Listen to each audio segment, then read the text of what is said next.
Hello dear students, this is Parvez sir maths वाला। बहुत दिनों से वीडियो आना थोड़ा बंद था, थोड़ा टेक्निकल इशू था, इसलिए हम लोग वीडियो लेकर नहीं आ रहे थे। लेकिन बार बार कमेंट किया जा रहा था कि वीडियो आना चाहिए आना चाहिए, इसीलिए हम फिर से एक बार वेक्टर अलजेब्रा, जिसको हिंदी में सदिश बीजगणित कहते हैं, जो एग्जाम प्रिपरेशन 2020 का जो सीरीज चल रहा है, उसी का हम पार्ट 5 वीडियो लेकर आ चुके हैं। इस वीडियो के जरिए आप लोगों को मोस्ट वीवीआई जो ऑब्जेक्टिव से लेकर सब्जेक्टिव क्वेश्चन को बताने की कोशिश की जाएगी। साथ ही साथ आप लोग का रिस्पांस जो हमारे YouTube channel Parvez sir maths वाले में मिल रहा है, वैसे हम लोग जो रिस्पांस की हमें भी चाहत थी, जैसे आप लोग दे रहे हैं रिस्पांस, तो बिल्कुल इसी रिस्पांस को बरकरार रखें और साथ ही साथ हमारा सपोर्ट करते रहे। तो बिना किसी देरी किए हम लोग कॉन्सेप्ट की ओर बढ़ते हैं। जैसा कि यहाँ पे क्वेश्चन लिखा गया है, इस क्वेश्चन में बताया गया है कि हमको क्या करना है, so that each of the given three vectors is a unit vector. जैसा कि तीन वेक्टर दिए गए हैं, इसको बताना है क्या यह यूनिट वेक्टर है या नहीं। तो यूनिट वेक्टर क्या होता है, तो यूनिट वेक्टर एक बार और रिकॉल कर दे, एक बार और रिवाइज करा दे कि यूनिट वेक्टर वह वेक्टर होता है जिसका जो मैग्नीट्यूड होता है यानी रिजल्टेंट होता है वह क्या होता है, 1 होता है। तो उसी को हम लोग यूनिट वेक्टर बोलते हैं। तो इसका हमको मैग्नीट्यूड फाइंड आउट करके बताना है क्या यह जो वेक्टर दिए गए हैं वह वेक्टर यूनिट वेक्टर है या नहीं। साथ ही साथ हमको ऑल्सो यानी और भी so that they are mutually perpendicular to each other, यानी म्यूचुअली परपेंडिकुलर करने का मतलब क्या हुआ कि यह एक दूसरे के परपेंडिकुलर है या नहीं है। तो यही प्रूव करना है। तो बिना किसी देरी की हम इसको सॉल्व करेंगे। सबसे पहले क्या करेंगे, इस तीनों वेक्टर को मान लेंगे कि यह कौन कौन वेक्टर है। तो यहाँ पे सॉल्व करेंगे तो let vector A equal to यह क्या हो जाएगा 1/7 और 2i कैप प्लस में 3j कैप और प्लस में 6k कैप। फिर इसको मान लेंगे वेक्टर बी, तो यह क्या हो जाएगा 1/7 3i vector minus 6j vector plus में 2k वेक्टर। और यहाँ पे वेक्टर सी क्या हो जाएगा, तो वेक्टर सी यहाँ पे यानी 1/7 और इंटू 6i कैप और प्लस में 2j कैप और माइनस में 3k कैप। अब सबका मैग्नीट्यूड फाइंड करेंगे, तो यहीं पे निकाल लेते हैं। तो इसका मैग्नीट्यूड ऑफ ए वेक्टर क्या हो जाएगा 1/7, और यह क्या है, यह एक वेक्टर है, यह कांस्टेंट टर्म है, तो कांस्टेंट टर्म का कोई भी मैग्नीट्यूड उतना ही होता है, तो उसको निकालने की जरूरत नहीं है। तो इसको क्या हो जाएगा अंडर रूट एक्स का स्क्वायर प्लस वाई का स्क्वायर प्लस में जेड का स्क्वायर, यही ना होता है। तो यह क्या हो जाएगा 2 का स्क्वायर प्लस में 3 का स्क्वायर और प्लस में 6 का स्क्वायर। तो यहाँ पे magnitude of vector A equal to 1/7 under root 2 2 जा 4 3 3 जा 9 और यह 6 6 जा क्या हुआ 36। ऐड करेंगे तो यह क्या होगा magnitude of vector A equal to यह 1/7 अंडर रूट, यहाँ पे ऐड करें तो यह क्या होगा 13 और 36 क्या होगा तो 49। तो यह क्या हो जाएगा 49 और 49 का अंडर रूट क्या होता है तो 7 होता है। तो क्या हो जाएगा 7। तो यहाँ पे वेक्टर ए का मैग्नीट्यूड कितना आ जाएगा 1 आ जाएगा, यानी वेक्टर ए का मैग्नीट्यूड कितना आया 1 आया। बिल्कुल उसी तरह हम वेक्टर बी के लिए फाइंड आउट करेंगे। तो वेक्टर बी के लिए क्या हो जाएगा, तो magnitude of vector B equal to यह हुआ 1/7 कांस्टेंट टर्म है, तो कांस्टेंट टर्म का वैल्यू तो वही रहता है, तो मैग्नीट्यूड वैल्यू को ही बताता है। तो 1/7 को बाहर कर लेंगे और यह क्या हो जाएगा अंडर रूट 3 का स्क्वायर और प्लस में माइनस 6 का स्क्वायर और प्लस में 2 का स्क्वायर। यहाँ पे क्या हो जाएगा magnitude of vector B equal to 1/7 under root 3 3 जा 9 प्लस में यह क्या हो जाएगा माइनस 6 का स्क्वायर कितना हुआ 36। तो यह क्या हो जाएगा 36 और प्लस में 2 2 जा क्या होगा 4। अब इसको ऐड करेंगे तो यह क्या हो जाएगा magnitude of vector B equal to 1/7 और अंडर रूट यह क्या हो जाएगा 36 और 4 40 और 9 49 और 49 का अंडर रूट क्या होता है 7 होता है। तो यह क्या हो जाएगा magnitude of vector B equal to 1/7 multiply में 7 7 से 7 कैंसिल, तो बचा क्या magnitude of vector B equal to 1, यानी यह भी यूनिट वेक्टर और इसके लिए देखेंगे, यानी magnitude of vector C equal to क्या हो जाएगा, तो 1/7 क्या है, कांस्टेंट टर्म तो बाहर आ जाएगा, तो 1/7 बाहर आ गया, और अंडर रूट यह क्या हो जाएगा 6 का स्क्वायर, तो 6 का स्क्वायर और प्लस में यह क्या होगा, यह 2 का स्क्वायर, यानी क्या होगा 2 का स्क्वायर और प्लस में -3 का होल स्क्वायर। अब क्या हुआ 1/7 अंडर रूट 36, 6 का स्क्वायर 36 और प्लस में 2 का स्क्वायर क्या होगा 4 और प्लस में -3 का स्क्वायर क्या हो जाता है, तो माइनस माइनस प्लस और 3 3 जा 9, इतना आया। और यह मैग्नीट्यूड ऑफ वेक्टर सी, तो यहाँ पे magnitude of vector C equal to क्या हो जाएगा 1/7 और अंडर रूट इसको ऐड करेंगे तो 36 और 4 कितना होगा 40 और 49 40 क्या होगा 49, तो यहाँ पे 49। अब इसको देखेंगे तो वेक्टर सी का मैग्नीट्यूड 1/7 मल्टीप्लाई 49 का अंडर रूट में है तो उसको क्या हो जाएगा 7 हो जाएगा, तो यह 7 से 7 कैंसिल 1 बार में, तो यहाँ पे magnitude of vector C equal to क्या आया 1 आया। तो यहाँ पे देख रहे हैं तो वेक्टर ए का भी मैग्नीट्यूड 1, वेक्टर बी का भी मैग्नीट्यूड 1 और वेक्टर सी का मैग्नीट्यूड भी 1। तो यहाँ पे बोलेंगे since magnitude of vector A equal to vector B का मैग्नीट्यूड और वेक्टर सी का मैग्नीट्यूड कितना आया है 1, तो therefore vector A, vector B and vector C are unit vectors, unit vectors.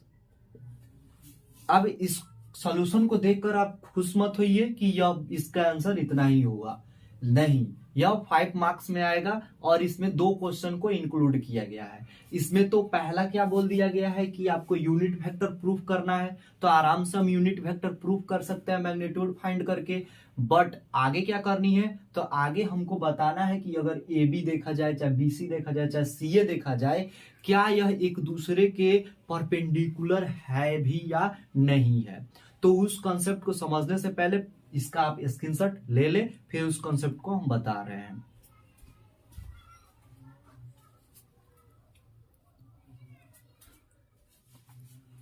अब आपको प्रूफ करना है कि यह परपेंडिकुलर है या नहीं है, तो उसके लिए आप कौन से कॉन्सेप्ट को अप्लाई कीजिएगा, तो उसके लिए डॉट प्रोडक्ट का एक कॉन्सेप्ट होता है। जो कॉन्सेप्ट क्या बताता है, तो आप सबसे पहले बताइए कि vector A dot vector B क्या होता है। तो आप तो कहिएगा कि सर ये कितना बच्चे वाला क्वेश्चन कर दिए, बहुत आसान क्वेश्चन है, क्योंकि A dot B equal to क्या हो जाता है, तो मैग्नीट्यूड ऑफ ए वेक्टर और into magnitude of vector B और इनटू में क्या हो जाता है कॉस थीटा हो जाता है। इतना हल्का क्वेश्चन पूछने से आपका क्या फायदा होगा, तो फायदा हुआ, और इसी कॉन्सेप्ट से हम लोग क्या करेंगे, इसको फाइंड आउट करेंगे। तो आपको सबसे पहले ये पता होना चाहिए कि यह कॉस थीटा होता क्या है। तो कॉस को हटा दीजिए, तो थीटा का मतलब क्या होता है, तो थीटा का मतलब होता है किसी दो जो रे होता है, किसी दो रे या किसी दो लाइन सेगमेंट के बीच का जो झुकाव होता है उसी को हम लोग क्या बोलते हैं, थीटा बोलते हैं। यानी जैसे मान के चलिए कोई वेक्टर ऐसे है, कोई ये वेक्टर वेक्टर ए है, कोई वेक्टर बी है, कोई वेक्टर ऐसे भी तो हो सकता है वेक्टर ए और वेक्टर बी, ऐसे हो सकता है ना। तो आपको पता होना चाहिए कॉस थीटा का मिनिमम वैल्यू कितना होता है, मिनिमम वैल्यू 1 होता है, क्या होता है 1 होता है, और मैक्सिमम यानी थीटा का वैल्यू मैक्सिमम रहने पर जो कॉस थीटा का वैल्यू आता है तो वो क्या आता है 0 आता है।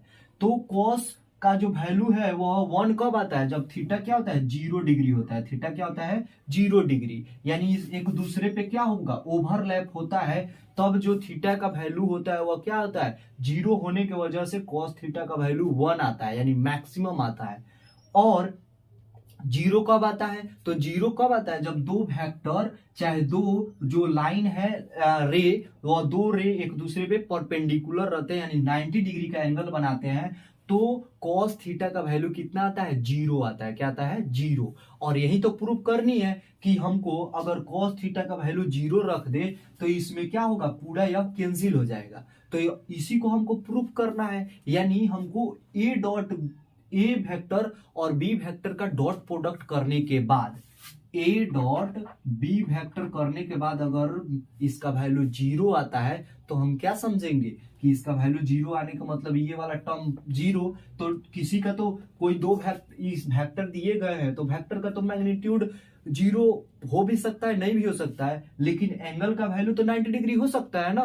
तो यही 90 डिग्री किसको रिप्रेजेंट करेगा? परपेंडिकुलर को रिप्रेजेंट करेगा। अगर मैग्नीट्यूड और यहाँ पे दो वेक्टर को आपस में क्या किया जाए? मल्टीप्लाई करके उसमें cos थीटा के यानी एंगल को मल्टीप्लाई करने पर अगर उसका डॉट प्रोडक्ट 0 आता है तो वह दोनों वेक्टर एक दूसरे के परपेंडिकुलर होते हैं।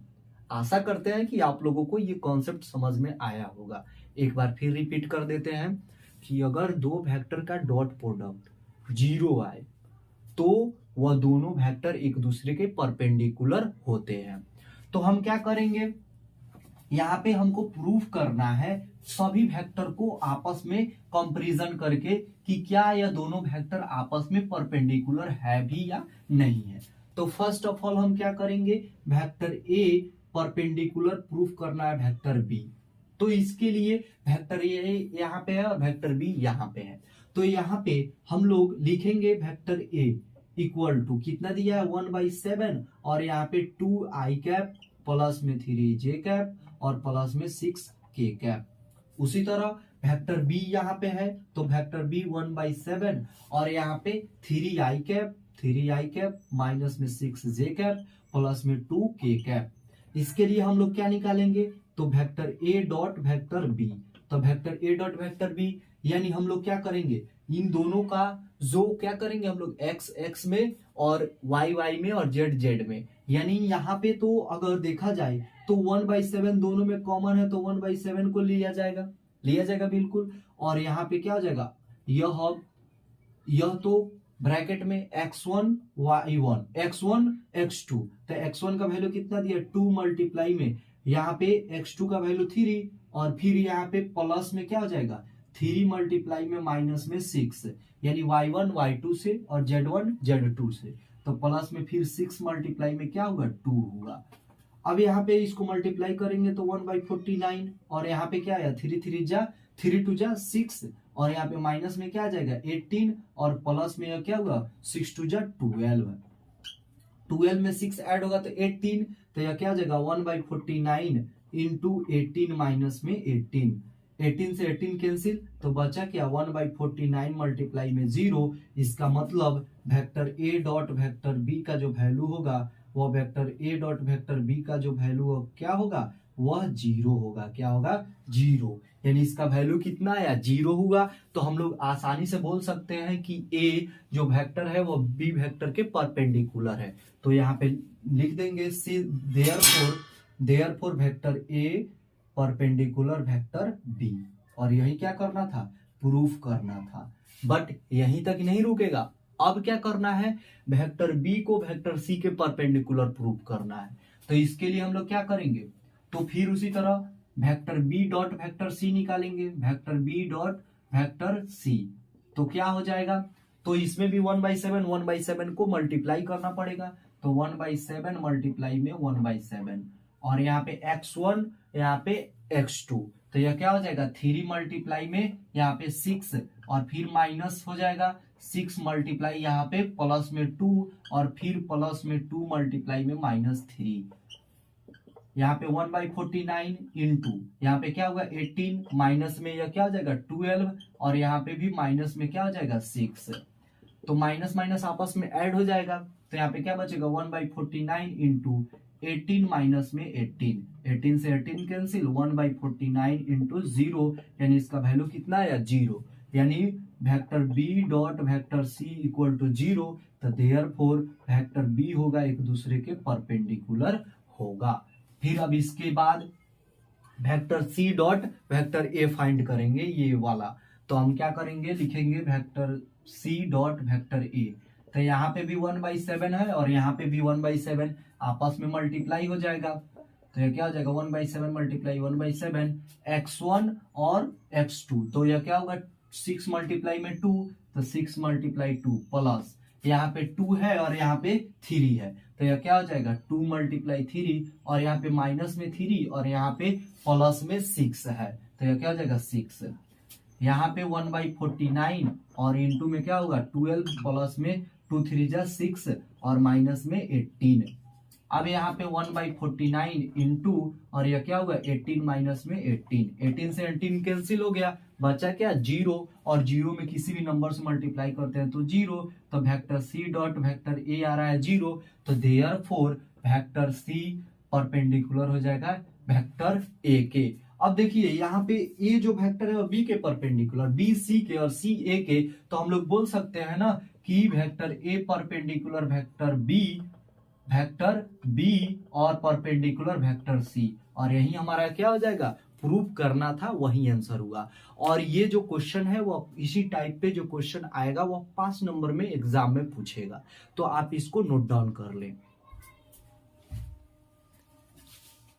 जैसा कि यहाँ पे क्वेश्चन दिख रहा है, जिस क्वेश्चन में क्या किया गया है, बोला गया है कि find magnitude of vector A and magnitude of vector B if, यहाँ पे जो क्या किया गया है दोनों वेक्टर को आपस में ऐड करके और क्या किया गया है इसको डॉट प्रोडक्ट करके इसका वैल्यू 8 फाइंड किया गया है, और साथ ही साथ वेक्टर ए का जो वैल्यू है वह 8 टाइम्स ऑफ वेक्टर बी के मैग्नीट्यूड के बराबर है। तो हम लोग क्या करेंगे, तो इसका आसान तरीका है कि हम लोग जो चीज दिया है उसी चीज से इसको सॉल्व करेंगे। तो यहाँ पे क्या दिया है, तो वेक्टर ए प्लस में वेक्टर बी का डॉट प्रोडक्ट है वेक्टर ए माइनस में वेक्टर बी, यह कितने के इक्वल है 8 के इक्वल है।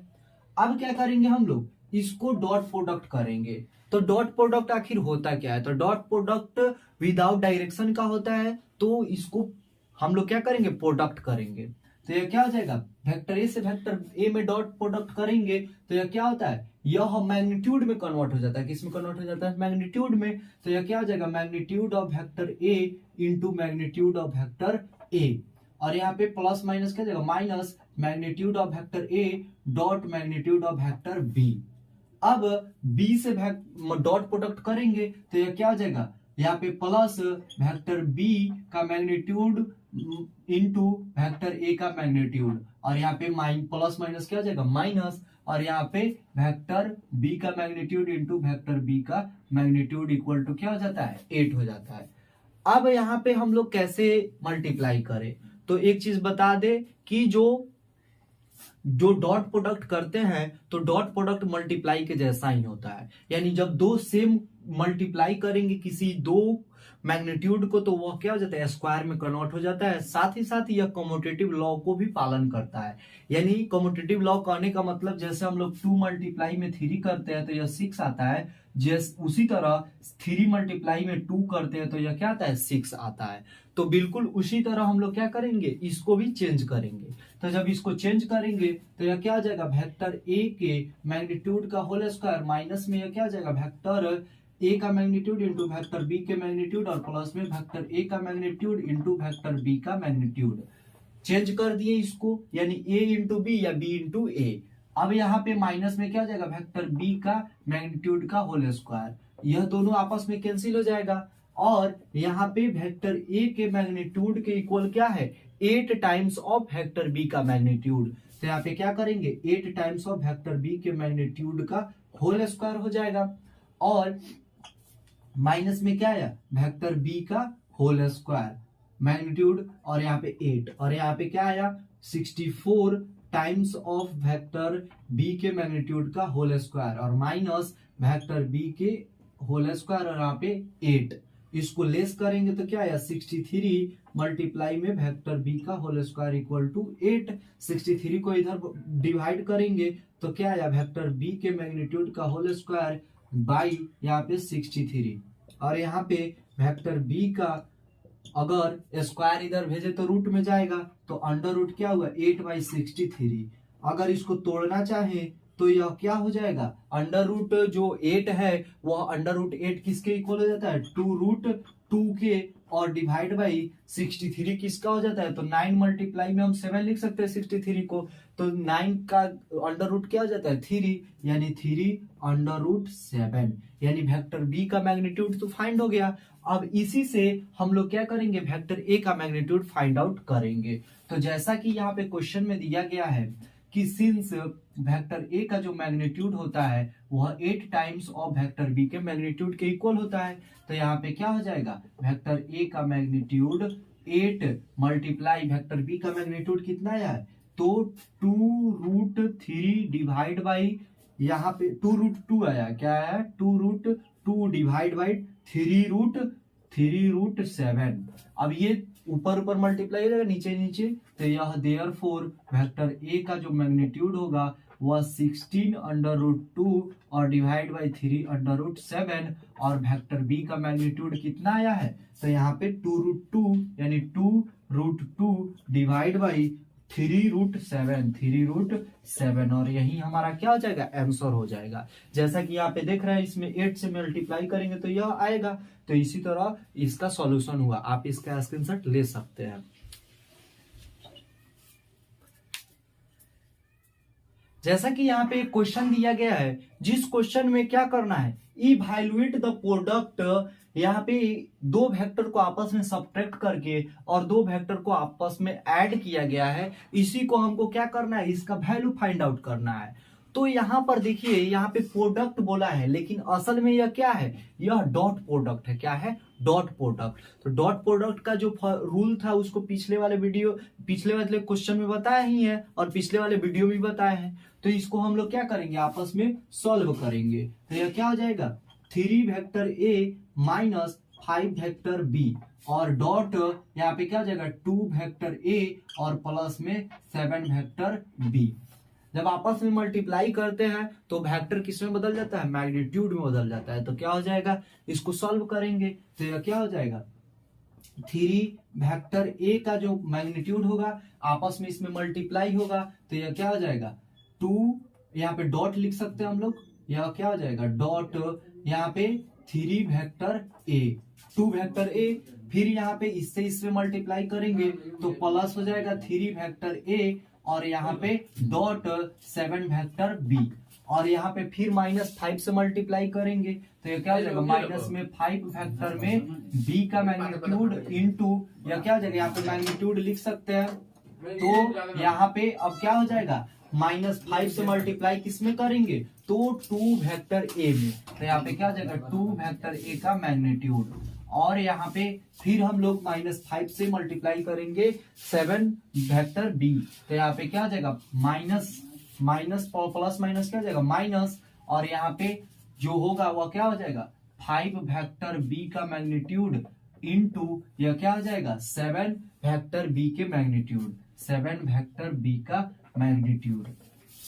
जब आपस में मल्टीप्लाई करेंगे तो यह क्या हो जाएगा, 3 2 जा 6, और वेक्टर ए का मैग्नीट्यूड वेक्टर ए के मैग्नीट्यूड के क्या हो जाएगा, मल्टीपल यानी स्क्वायर हो जाएगा, यानी वेक्टर ए का स्क्वायर, माइनस प्लस यहाँ पे हो जाएगा 7 3 जा 21, और यहाँ पे वेक्टर ए का मैग्नीट्यूड इंटू वेक्टर बी के मैग्नीट्यूड से, और यहाँ पे 5 2 जा क्या हुआ, 5 2 जा 10, माइनस में क्या हो जाएगा 10 वेक्टर बी डॉट वेक्टर में ए, और यहाँ पे माइनस में क्या हो जाएगा 35, यानी 7 और 5 में मल्टीप्लाई करेंगे तो 35 वेक्टर बी का मैग्नीट्यूड इंटू वेक्टर बी के मैग्नीट्यूड से।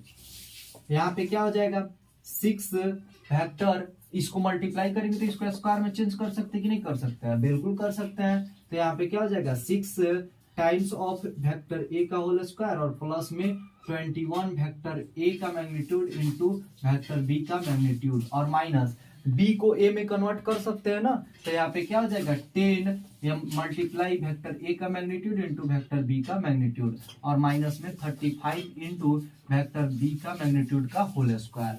या प्लस माइनस आपस में क्या हो सकता है, सब्ट्रैक्ट हो सकता है, तो यहाँ पे क्या हो जाएगा 6 इंटू वेक्टर ए का मैग्नीट्यूड का होल स्क्वायर, और यहाँ पे 21 से 10 गया तो क्या बचेगा, प्लस में 11 और vector A dot vector B, और यहाँ पे क्या हो जाएगा माइनस में 35 वेक्टर बी का होल स्क्वायर, और यही हमारा क्या हुआ, आंसर हुआ। आप इसका स्क्रीनशॉट ले सकते हैं।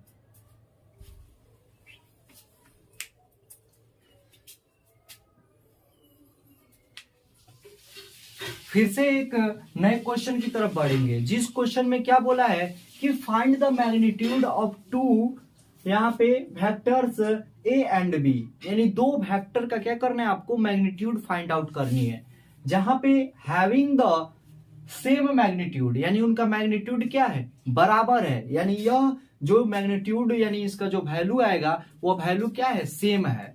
इसके अलावा and such that the angle between them is 60 degree, और दोनों के बीच यानी दोनों वेक्टर दिए गए हैं वह 60 डिग्री पे झुके हुए हैं।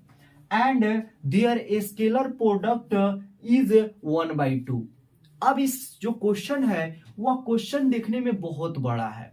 इसमें बोला है कि आपको दो सदिश, हिंदी में बता दे रहा है कि दो सदिश जिसका जो परिणाम है वह दोनों का बराबर है, और उनके दोनों जो सदिश है उनके बीच का जो कोण है वह 60 डिग्री का है, और साथ ही साथ उनका अदिश गुणन 1/2 दे दिया गया है। तो आपको उन दो बराबर सदिश है उनका मैग्नीट्यूड फाइंड आउट करना है। तो पहले जो जो दिया गया है उसको लिख लेंगे। तो यहाँ पे लिखेंगे तो वेक्टर ए दिया है और वेक्टर में बी दिया है, और इसके बीच का जो एंगल दिया है वह 60 डिग्री, यानी एंगल थीटा इक्वल टू क्या दे दिया है, 60 डिग्री। और इनका स्केलर प्रोडक्ट मतलब डॉट प्रोडक्ट, यानी अदिश गुणन, यानी vector A dot vector B equal to क्या दे दिया है, 1/2 दे दिया है। अब आपको इसका मैग्नीट्यूड फाइंड आउट करनी है। तो जो चीज दिया है पहले उसी से सॉल्व करेंगे। तो ए डॉट बी इक्वल क्या होता है, तो यहाँ पे लिखेंगे now since vector A dot vector B equal to होता है magnitude of vector A into magnitude of vector B और कॉस थीटा, यह होता है। और यहाँ पे क्वेश्चन में बोला गया है कि वेक्टर ए का मैग्नीट्यूड वेक्टर बी के इक्वल है, यानी ए के बदले में बी को और बी के बदले में ए को लिख सकते हैं। तो यहाँ पे सब सॉल्व करेंगे तो ए डॉट बी का वैल्यू दे दिया है 1/2, तो क्या हो जाएगा 1/2 इक्वल टू, यहाँ पे वेक्टर ए का मैग्नीट्यूड वेक्टर बी के इक्वल है तो दोनों में से किसी एक को लिख सकते हैं। तो यहाँ पे क्या हो जाएगा vector B into vector B का मैग्नीट्यूड, और यहाँ पे कॉस थीटा, तो थीटा का वैल्यू कितना दिया है 60 डिग्री, तो कॉस 60 डिग्री यहाँ पे लिख देंगे। तो यहाँ पे क्या आ जाएगा 1/2, और यहाँ पे दो वेक्टर का मैग्नीट्यूड आपस में क्या होता है, मल्टीप्लाई होता है, अगर सेम हो तो स्क्वायर में कन्वर्ट कर सकते हैं। तो वेक्टर बी का क्या हो जाएगा मैग्नीट्यूड का होल स्क्वायर, और cos 60 डिग्री का वैल्यू कितना होता है, तो 1/2 कितना होता है 1/2।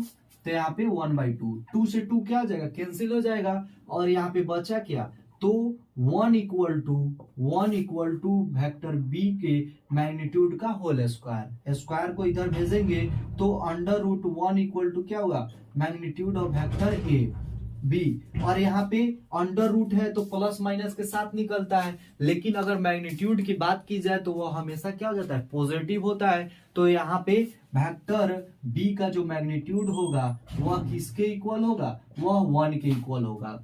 यानी यहाँ पे लिखेंगे सिंस वेक्टर बी का जो मैग्नीट्यूड है वह 1 है, और यहाँ पे दिया गया है एंड वेक्टर ए का मैग्नीट्यूड वेक्टर बी के मैग्नीट्यूड के इक्वल है, यानी वेक्टर ए का मैग्नीट्यूड इक्वल वेक्टर बी के मैग्नीट्यूड के। तो यहाँ पे लिख देंगे देयरफॉर यहाँ पे वेक्टर ए का मैग्नीट्यूड बराबर वेक्टर बी का मैग्नीट्यूड बराबर में 1 हो जाएगा। 1 यूनिट हो, 1 सेंटीमीटर हो, कोई भी हो उससे मतलब नहीं है, हमारा इतना आंसर आएगा। यानी दोनों अगर बात की जाए, अगर कोई भी पूछ दे कि अगर दो वेक्टर का जो मैग्नीट्यूड है वह बराबर है और उनके बीच का जो एंगल है वह 60 डिग्री है और दोनों का डॉट प्रोडक्ट 1/2 है, तो उसका मैग्नीट्यूड का वैल्यू क्या आएगा, तो 1 बताइएगा।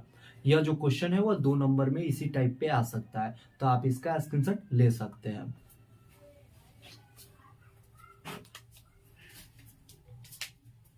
जैसा कि यहाँ पे एक बहुत ही बड़ा क्वेश्चन और इसका जो मीनिंग है वो बहुत ही शॉर्ट है। जैसे यहाँ पे 3 वेक्टर ए बी और सी दे दिया गया है और एक रिलेशन बताया गया है कि जो vector A plus lambda into vector B यह परपेंडिकुलर है वेक्टर सी के। तो आपको क्या करना है, लैम्डा का वैल्यू फाइंड आउट करना है।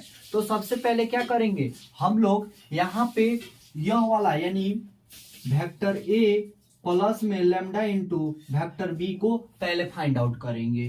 तो ए वेक्टर कितना दिया है, तो 2i कैप प्लस में 2j कैप प्लस में 3k कैप और प्लस में लेमडा इंटू वेक्टर बी, यानी क्या हो जाएगा यहाँ पे माइनस में i कैप प्लस में 2j कैप और प्लस में k कैप। लेमडा से मल्टीप्लाई करके इसको जब ऐड करेंगे तो क्या होगा, तो यहाँ पे 2 और यहाँ पे जब मल्टीप्लाई होगा तो इसका x जो कंपोनेंट होगा वो क्या हो जाएगा, माइनस में लेमडा हो जाएगा, यानी 2 माइनस लेमडा इंटू आई कैप हो जाएगा। ऐड है तो आराम से ऐड कर देंगे, प्लस यहाँ पे 2 और इसमें मल्टीप्लाई होगा तो 2 लेमडा, ऐड करना है तो क्या हो जाएगा 2 प्लस में 2 लेमडा और यह जे कैप। इसके अलावा जब इसको 3 से और यहाँ पे लेमडा से k में मल्टीप्लाई करेंगे तो क्या हो जाएगा, यहाँ पर यह प्लस कर देंगे और यह 3 और यहाँ पे प्लस में लेमडा इंटू k कैप हो जाएगा। और यहाँ पे यह किसका वैल्यू निकला, वेक्टर ए प्लस में लेमडा वेक्टर बी, इसका वैल्यू फाइंड आउट हो गया। और यहाँ पे वेक्टर सी का वैल्यू कितना दिया है, 3i कैप प्लस में j कैप, ये निकल गया। अब क्वेश्चन में बोला है कि जो a plus lambda vector b यह परपेंडिकुलर है किसके, वेक्टर c के, तो आपको क्या करना है, लेमडा का वैल्यू फाइंड आउट करनी है। तो यहाँ पे परपेंडिकुलर के लिए पिछले क्वेश्चन में बताए थे कि जब दो वेक्टर परपेंडिकुलर हो तो उनका क्या होता है, डॉट प्रोडक्ट क्या होता है, जीरो होता है। क्या होता है, जीरो होता है। तो इनका डॉट प्रोडक्ट करेंगे यानी ई वेक्टर जो दिया है इसका वेक्टर से अगर डॉट प्रोडक्ट करेंगे तो वह किसके इक्वल हो जाएगा, जीरो के इक्वल हो जाएगा। तो यहाँ पे लिखेंगे देयरफॉर यहाँ पे वेक्टर ए प्लस में lambda vector B dot vector C equal to क्या हो जाएगा, जीरो हो जाएगा। तो यहां से देखेंगे तो इसको मल्टीप्लाई करेंगे तो यह क्या हो जाएगा, 2 माइनस में लेमडा इंटू आई कैप प्लस में 2 प्लस 2 लेमडा इंटू यहाँ पे जे कैप प्लस में यहाँ पे क्या हो जाएगा 3 प्लस में लेमडा इंटू के कैप और डॉट वेक्टर सी का वैल्यू कितना दिया है, तो 3i कैप, यहाँ पे क्या हो जाएगा 3i कैप और प्लस में j कैप इक्वल टू क्या हो जाएगा, जीरो। अब यहाँ पे हम लोग x1 x2 से y1 y2 से z1 z2 से मल्टीप्लाई होगा।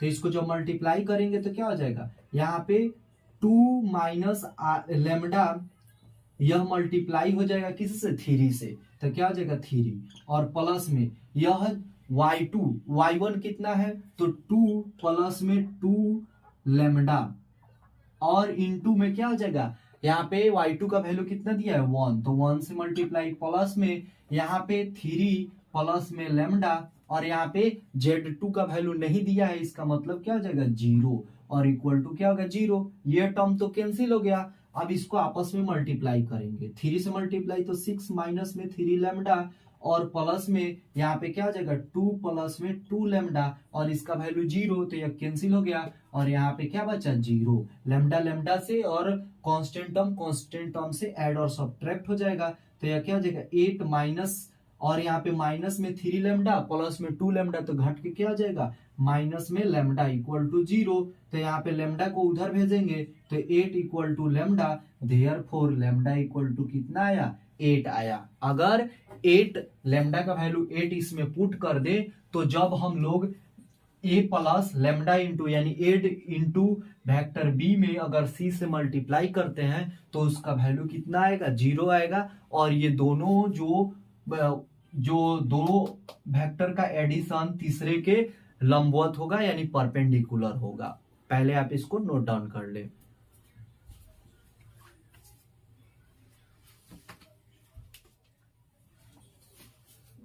जैसा कि इस सेशन में बहुत जो वैल्यूएबल और इंपोर्टेंट क्वेश्चन को बताए हैं और सबका कॉन्सेप्ट लगभग अलग अलग था, तो बिल्कुल इसी बेस्ड पे एग्जाम में भी क्वेश्चन आने वाली है और साथ ही साथ ये जितने भी वेक्टर के क्वेश्चन है, अगर आप इसको एक बार पढ़ ले, लगभग इसके पहले 4 वीडियो बनाया जा चुका है, जिसका जो लिंक है, चाहे इसका जो प्लेलिस्ट आप खोलिएगा तो एग्जाम प्रिपरेशन 2023 में आपको दिखने को मिल जाएगा। आप वहां से बढ़िया से नॉलेज को गेन कर सकते हैं। और साथ ही साथ मेरा दावा है कि अगर जैसा कि यहाँ पे कॉन्सेप्ट को बताया गया है, अगर कॉन्सेप्ट आपको थोड़ा सा भी समझ में आया हो तो 70% जो मार्क्स मैथ में है उससे एभव ही ये आने वाली है।